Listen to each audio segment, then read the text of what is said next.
And a good day after, Eagles fans. Round one of the NFL draft in the books. And man, on paper, it looks like a good one for the Philadelphia Eagles. We'll break it down with you for the next 2 hours. Here on Birds 365, you got Mac and Mac, John McMullen, and Jody McDonald. How many hours of sleep did you get, McMullen? Oh man, don't even get me started. I had a You knew it difficult was going night. to be a long night, and of course, it was a long night. Yeah, you got to do some heavy lifting here, Jody. I just woke up and I'm like, oh man, I didn't know what time it was. I was like, oh, I better check. I got up about 7:28, which is Okay. rare for me. Yeah, I'm exactly. usually up closer to 5:28 than 7:28. But we know exactly what we're going to be talking about, the two picks that the Philadelphia Eagles made um 50 some odd years ago. Mama Mac taught me, if it looks too good to be true, chances are it's not. And that's my only trepidation with the Eagles today, because they got two outstanding talented players, guys who most people projected were going to go higher, if not much higher than where they went. And they both end up in Philadelphia Eagle green. They've reunited the championship defense from Georgia from 2 years ago. The two guys they took last night have not one but two championship rings. I couldn't believe that the Eagles got both players that they got where they got them. To get a talent like Jalen Carter, they only had to move up one spot to get him, give up a future pick. No, not even a pick this year, a future pick to move up to one spot. I guess we should start there. Again, I'm going to play devil's advocate today just for the sake of playing devil advocate. I don't believe everything I'm going to ask you, John McMullen, but I think it needs to be asked. If the Eagles hadn't given up the future fourth round pick, Jalen Carter's going number 10, right? If the Chicago Bears at 9 want him, then they just hand in the card. It's over and done with. They are getting that same, oh my, value at number 9 for a guy who you could argue could have been the first pick in the draft purely on talent. So it's pretty obvious their read of the situation and Jalen Carter's off-field behavior was different than the Eagles. So the Eagles probably could have just sat and taken the kid at 10. He probably would have dropped to 10. You want to make sure another team doesn't jump up, so you put something on the board. They did, a future fourth round pick. You can't knock Howie Roseman for giving up that future pick, can you? No. And you're right. I mean, if the Bears wanted him, and there was a lot of speculation from Chicago that the Bears wanted him, they just would have taken him. So they didn't want him. Uh, they convinced the Eagles that somebody was trying to move up. Now there were reports earlier in the day that 6 or 7 teams were trying to move up to get Jalen Carter. Um, so obviously they convinced the Eagles that somebody might come up and we might trade out, and they get an extra fourth round pick, which good for Chicago, but that means nothing for the Eagles at this point. A future fourth rounder as Right. well next year. And they're going to have so many compensatory picks next year. They're going to have too many picks. You're going to see that because you're not going to want that many rookies in. Well, And they're going to they've already given up two of them.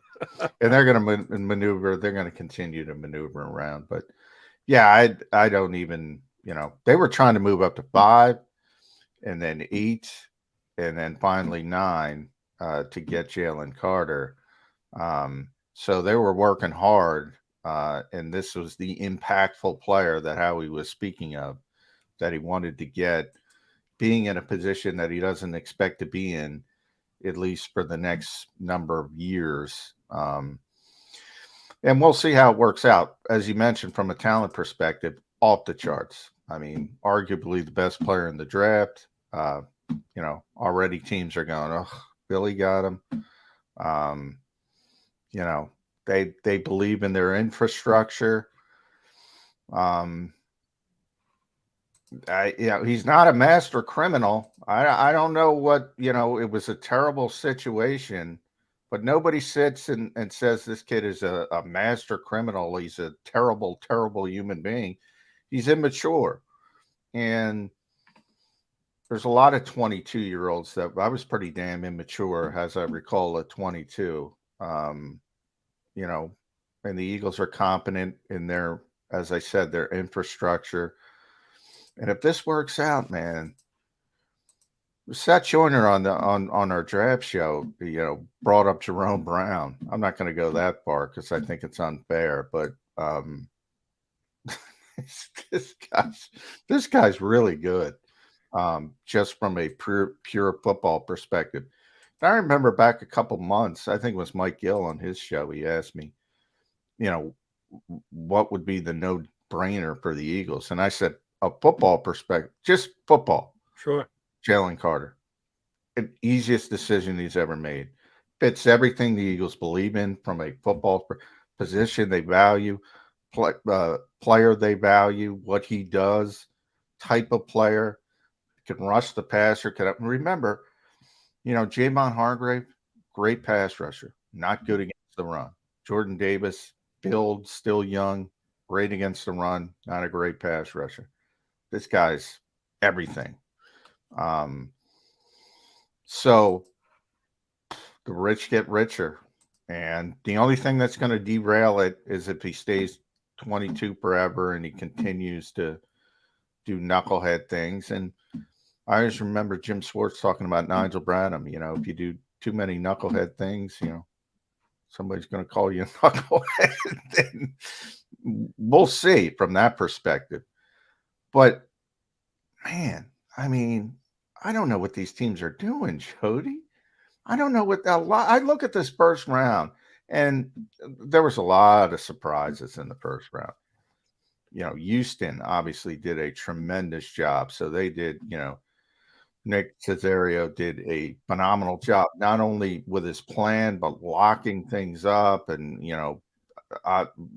hiding what he was really going to do. But they were starting at 2 and 12. I mean, they're supposed to do good things. Some of these other teams, I just shake my head. And they just give opportunities to a team like the Eagles. And I'm tired. I wish they would do something stupid. They just keep making good decisions. And ultimately, I was thinking about it because I saw so many bad decisions throughout this first round by NFL GMs. And I'm like, what is going on here? What is going on? And the only thing I can come down to is experience. Howie made a ton of bad decisions early in his GM career. And other teams, and I've said this all the time, and this is the stability with Jeffrey Lurie, they don't get the experience. They don't get the experience to learn from their mistakes. They make a bunch of dumb mistakes, then they get blown out and they get fired. And they move on to the next guy who starts the cycle over again. And he's made mistakes, but he's been doing it for so long now. I think he's just calmer. He's more reasoned. And if it's something's in front of him, and as you mentioned, it looks too good to be true, maybe it is too good to be true. But I'll give you half an explanation, John. And you and I have surely discussed this before on the show. And yes, Howie was vanquished to the broom closet when Chip Kelly was here, but he was able to withstand that and come back and get back into the power chair and do the job that he did. And he's gotten the Eagles to 2 Super Bowls. He and Jeffrey Lurie are on the exact same page. Shoot, just this past week, Jeff Lurie, in introducing Jalen Hurts, went to if you've got your coach, your general manager, and your quarterback, you think you're in damn fine shape. Well, Howie's a big part of that as the general manager. He's got leverage. He's got the ability to take chances. Let's be really honest about this. The Eagles took 2 chances with the 2 picks that they got. Now, it's a risk-reward situation, and the reward far outweighs the risk. They took 2 players that were thought to go well before they were drafted. Well, why did they drop? With Jalen Carter, we know the reason why he's got the off-field issues. With Nolan Smith, I guess it's the injury thing. That's the only thing I can think of. He's a little undersized for an edge player, but people were talking about him going at number 10 to the Eagles, and they get him at 30. So there's a little risk tied to each of those 2 individuals. I thought he was going number 10 to the Eagles. If they couldn't move up, I knew they were trying to move up, but if they couldn't, I thought he would, because I thought Carter would go. And maybe wouldn't have at this point, as you mentioned. And I had Smith. And by the way, Jimmy Kempsky compiled all the Eagles beat writers mock drafts. Like 5 of us picked Nolan Smith going to a 10. Because, and we weren't all guessing. It was well known that the Eagles really liked the player to us, and they got him at 30. And boy, man, if you look from 10 to 30 and you can find how Nolan Smith got there, it's pretty amazing, because there are some situations that look a little hinky on paper, as they say, with these teams. But yeah, man, I know people in the NFC East are already cringing because the rich, as I said, the rich get richer. Now, Smith was injured this year with a pec injury. Do you think that factor at some point you go, yeah, he's injured, but we're getting him at 30. Well, of course you're going to put up with the injury and go, the value's too good. So there are a whole bunch of teams between 10 and 30 that said, now we're going another direction. And Eagles benefit from that. Do you think that's the reason why he dropped? Because Howie was asked that specific question, and he was dumbfounded. And I don't think he was acting. He said, "What are you talking about, injury wise?" And he had the torn pec, as you mentioned. But he was back. He did everything at he wowed the world at the combine. He did everything. He ran the 4.39. That's the fastest edge rusher since 2003, whatever it was. He did everything. He showed he was completely healthy. It's a pec injury. It was October. I'm sure it factored into certain teams, but pec injuries are pretty prevalent. I mean, there's a history. There's significant injuries. They take time to rehab. They knock you out, but once you come back, you're back. Yeah, it's not one of those injuries where it affects you long term, or you see these big fall offs. He was dumbfounded. Yeah, but to your original question, yeah, that had to be part of the reason. We saw the same thing with Nakobe Dean. Remember, it was a pec. It was a pec, and it wasn't even a fully torn pec. It was a partially torn pec for Nakobe, and he fell from potential late first round, certainly at worst early second round, to the third round. There's a lot of dumb teams in this league. And we'll find out if Nakobe's partially torn pec, has any influence on the way he plays this year, because the Eagles are banking on him and the all-new Georgia defense here in Philadelphia, with as many Bulldogs as the Eagles have now added. One other thing I want to get out of you before we get to Les Bowen, it's going to be our first guest. We got Les up here. You and I both agreed, and I said, Johnny Mac, good luck with that, because I don't think he's going to be there. Brian Branch on the board at number 30.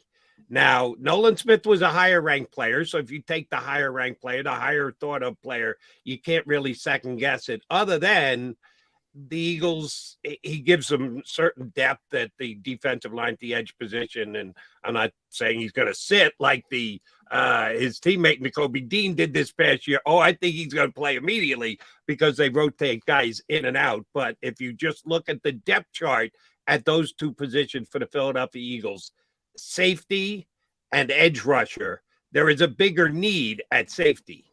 And they passed on Brian Branch to take who was, at least in most people's rankings and ratings, the higher ranked player, the more talented player. Any second guessing on the fact that the Eagles passed on probably the only safety who could step in and start and be as good in year one without not as great startup costs this year, by not going Brian Branch instead of Nolan Smith? No, I once it became, I think, Smith was significantly higher on the Eagles board than Branch as a player, even though the need, as you mentioned, is certainly more significant at safety.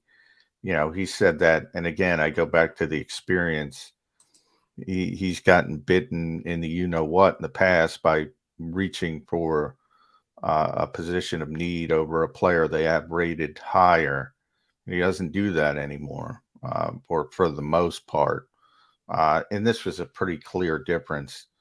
I don't know if they would have taken him anyway, because we talk about the their value, the position, all that. But for them, for them specifically, I don't even think it was a conversation. I mean, this is a player that had tier 2, right? Group. They had a tier 1 group, which was basically Carter, Anderson, Paris Johnson, Bijan. I don't know. They might have had a medical thing on Tyree Wilson, but I'm not sure. So those 4 I know, that was their tier 1.